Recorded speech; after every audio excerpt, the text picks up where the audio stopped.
Hello chess friends and welcome to Jozarov chess channel and welcome back to the TCEC season 24 primitive version that you can follow now on the official TCEC website. So as I'm recording this video, the result is +2 for Stockfish 15. Stockfish is in the lead of the season 24 primitive division. Leela C0 has 2 points less but has also played 1 game less than Stockfish 15. But even in an optimal scenario, if Leela wins now the next game, still it will be 1 point behind Stockfish 15. But probably Leela C0 will reach the super final. The Dragon Engine is simply too far away, so in my opinion we'll see again the beautiful super final between Stockfish 15 and Leela C0. So let's see now one beautiful attack by Stockfish against another top engine Koivisto in the so-called Richter-Rauzer attack of the Sicilian defense. This game I think was really one of the most spectacular games of the TCEC season 24. Here you see an epic, really brutal, beautiful bishop pair that Stockfish will provide in the middle game stage. So pay good attention how Stockfish is using the bishop here. In my opinion, really an epic game, simply chess from another dimension. So Stockfish opened with the move e4. Koivisto's response was c5. The Sicilian knight to f3, knight to c4, knight to c6, d4. We have now the open Sicilian. After a couple of trades in the center, we have now the normal development. Knight to f6, hitting the pawn on e4. Knight to c3, d6, and now we have bishop to g5, so-called Richter-Rauzer variation, the Richter-Rauzer attack. So the idea is clear. We want to create, of course, the messed up pawn structure. We want to play bishop takes f6, and after g takes f6 or e takes f6, black is continuing then with structural weaknesses. So in the game, queen to b6 was played by Koivisto, hitting the pawn on b2. We have now knight to b3, covering now the b file. After move e6, we have bishop to f4, hitting the pawn now on d6. After knight to e5, covering this diagonal, we have now bishop to e3.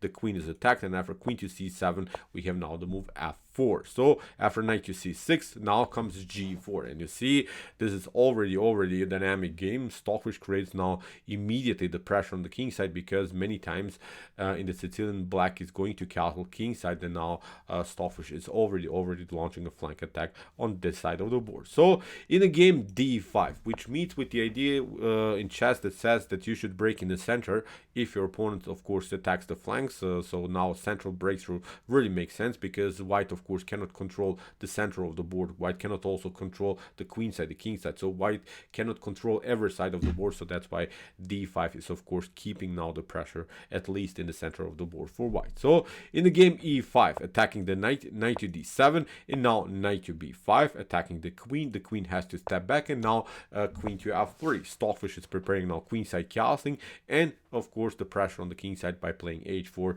and g5. So in the game a6, attacking the knight to d6 comes with a check. After bishop to d6, e takes d6, we have now knight to f6, of course attacking now the pawn on d6. So Stockfish played now a really tricky line. Stockfish gave up the knight for a bishop, and is of course giving up also probably the pawn on d6, but is continuing the game with the bishop pair in such an open battle, in such a really dynamic game. I think the bishops are very important. So I think the compensation that you get for the lost pawn, it will be lost probably in the next couple of moves.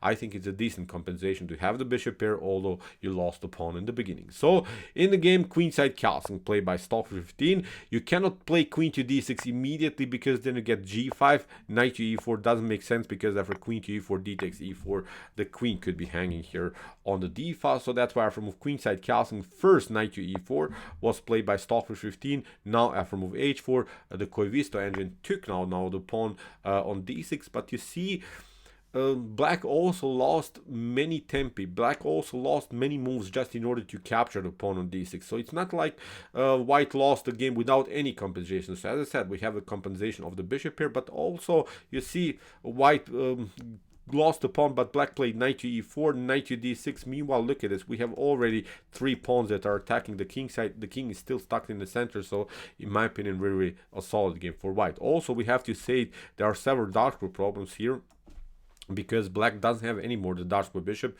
which can of course protect the dark squares. Now there are also that kind of problems on this side of the board. So in the game we have h5. Stockfish continues simply the pressure on the king side. We have now king side castling, rook to g1, placing the rook of course where already the king is.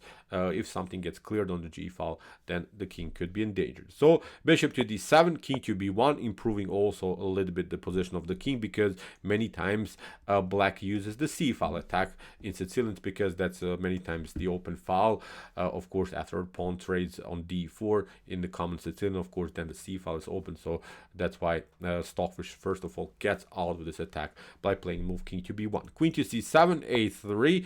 Preventing the move knight to b4, a prophylactic move by Stockfish, because Stockfish wants to play with the bishop on d3, where it could attack maybe here also the weak pawn on h7. So in the game, rook from a to e8, we have now bishop to d3. Now comes this idea, so that's why a3 was very, really important. In the game, f6, and now queen to f2. You see how black has already problems on dark squares here. The c5 is weak, the b6 square is weak, many really positional weaknesses in black's camp. So in the game, knight to e7, we have now this idea: queen to b6, queen to bishop to b6, pardon me, queen to c8, bishop to c5, attacking now the knight on d6, queen to c7, and now g5. Really nice move here by Stockfish. Stockfish is already there. Stockfish is already attacking the king.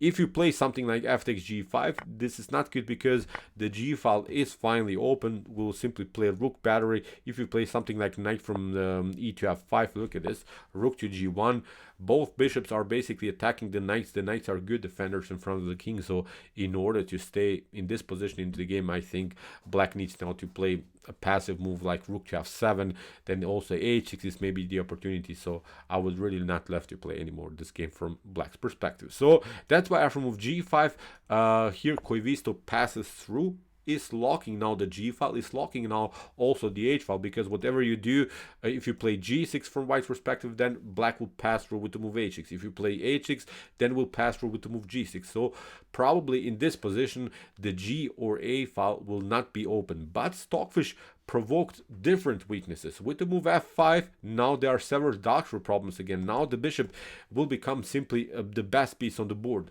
Afterwards, we'll play simply h6. If you play g6, then of course with bishop to d4, you face again many positional problems on dark squares. So although black solved one problem at the time, but in my opinion caused new problems in the position. So you cannot basically defend everything here in this position against Stockfish. So in the game, bishop to b6, again attacking the queen, knight to c5, attacking the bishop, bishop steps back, and now comes this idea, h6. If you want, of course, to keep all of these files locked, you have to simply pass through or play something like knight to e4, but the main defensive goal is to pass through g6, not allowing here to the g file to be open. But here Koivisto played the more tactical way with this idea, knight to e4, after queen to e3, now comes this idea, g6. As I said, you have solved one problem, but now a new problem comes. Now you are vulnerable on dark squares. What we want to do is, of course, include somehow the bishop here on this diagonal, maybe somehow even the queen, and you can even, I think, hope for a checkmate here. I think the checkmate threat is a realistic idea here for white. Very wild stuff. So such an early stage of the game, and white is already dominating all of the board. So in the game, rook from g to e1, we have now knight to c6, bishop to f1, rook to f7, bishop to g2. Stockfish reroutes first the pieces on better squares. In the game, bishop to d7 by Koivisto, we have king to a2, queen to c8, and notice now after move king to a2, Stockfish basically brought the king in on the most secure place. So now the king on a2 is not endangered. But what we have to notice, I think, in Stockfish position here is that basically the pieces of white are on optimal squares. They're really on the most active squares. Look at this bishop very active, knight very active, queen centralized very active, bishop already active also on this diagonal. Both rooks on the most active squares, on most active files on the D and E file. And whenever I've talked about this idea many times in my videos and also in one of my strategy videos, if you have your pieces on the most active squares, probably the next move is a sacrifice or it's a pawn move. I think sacrifice don't make sense. So far you don't have many tactical opportunities, but that's why c4 is now the next best pawn move, because you don't really need to improve anymore your pieces, because the pieces, as I said, are on the optimal square. Now when we push the pawn, basically the position is exploding here. Look what happens, for instance, if you play d takes c4. This wasn't played in the game by Koivisto, but you lose simply the battle here. Look at this, bishop to e4, f takes e4, knight to e4. Look at this again, the dark square problems, the weak square in d6, the weak square in f6, the weak squares in front of the king. So with all of these moves, black is basically getting destroyed. So that's why after move c4 that Stockfish played, the only way to keep the files and the diagonals locked is of course to play the move d4. The queen has to step back, but it stays active. Look at this, the queen will come on, of course, maybe in the later stage also in the attack against the king. So the king is lined up against the queen. So with every move it's getting more and more messed up here for black. With every move white is getting stronger. The position gets more and more complicated and aggressive in the center of the board. So after move queen to b3, knight to c5, bishop to c5, and now e5. Again, Koivisto is hoping to somehow lock the center, lock all of the files, lock all of the diagonals, but it's not working. So here in the game, bishop to d5, of course played by Stockfish. But even if you play, for instance, I've analyzed also this move at home. What happens if you play, for instance, knight to a5? Then we play here queen to b4, again keeping the queen on dark squares. If you play knight to c6, then we can actually even pick up the knight, going into the opposite color bishops middle game sort of, because after queen to c6 or bishop to c6, notice we will eventually pick up this pawn and we will eventually play on the same idea that we wanted to play in the first place. We wanted to attack the dark squares, and there's simply not a good way anymore for black to defend the dark squares. We will simply reroute the bishop on d4, maybe even to c3, and then include somehow the queen on the battery on dark squares, so you will get destroyed on dark squares for sure. And basically black doesn't have any counterplay. So in my opinion, even if you go into a simplification with knight to a5, you haven't solved any problem. So in my opinion, after move bishop to c5, the e5 goal here by black really makes sense, keeping somehow really all of the files, all of the diagonals, all of the possibilities here for white locked. But again, it's not working because Stockfish continues to pressure with the move bishop to d5. We have bishop to e6, and now queen to b6, simply attacking the queen. And even if you play something like bishop to d5 now, the problem is now after c takes d5, knight to b8, you have to retreat, and you're threatening now maybe ideas like knight to d7. The problem is now you get rook to c1, and you could try now your goal with knight to d7, but actually white should simply continue here the pressure. Look at this, you could maybe pass through again with the move e4, but now we simply pick up this pawn, and this should be again a good game here for white. If we pick up the pawn on d4, again we'll simply occupy this long diagonal on dark square. So even if you play here knight to c5, then we simply play rook to c5, you have to step back, and now we can take out this pawn. So look at this, we have now two connected passers on the 5th rank. We'll just push them further. We'll simply kick away both of these rooks. The queen will be kicked away, so it's simply game over. This pawn is weak afterwards, so it's simply a one-way ticket here in white's favor. So you see, there's not so much that can be done after move queen to b6. Here in the game, e takes f4 was played by Koivisto. Stockfish simply continued with this monstrous tactic, rook to e6, sacrificing the rook for the exchange. You have to, of course, take out with the rook, but now after bishop to d4, here Stockfish builds a bishop pair, really a monstrous alpha 0 bishop pair. If you remember this, all games by alpha 0, when alpha played really with a beautiful bishop pair, it reminded me really this game. Look at this bishop is targeting, this bishop is lining up both of these rooks. This bishop on d4 is always creating this checkmate threats on dark square, so there's nothing that can be done. You could maybe try this idea, knight to d4. This wasn't again played in the game, but again it doesn't help you out. Queen to d4, still this rook is hanging. You can maybe try something like this, trying to trade off the queens, but actually it's not working. We'll simply play queen to c3. You can start maybe to get your king out of the game, but now after bishop to e6, you can maybe take out this one. The problem is now after a couple of checks, we will simply here play bishop to f7, king to f7, but now when you lose this pawn on h7, this is now again a passer with the support of the queen.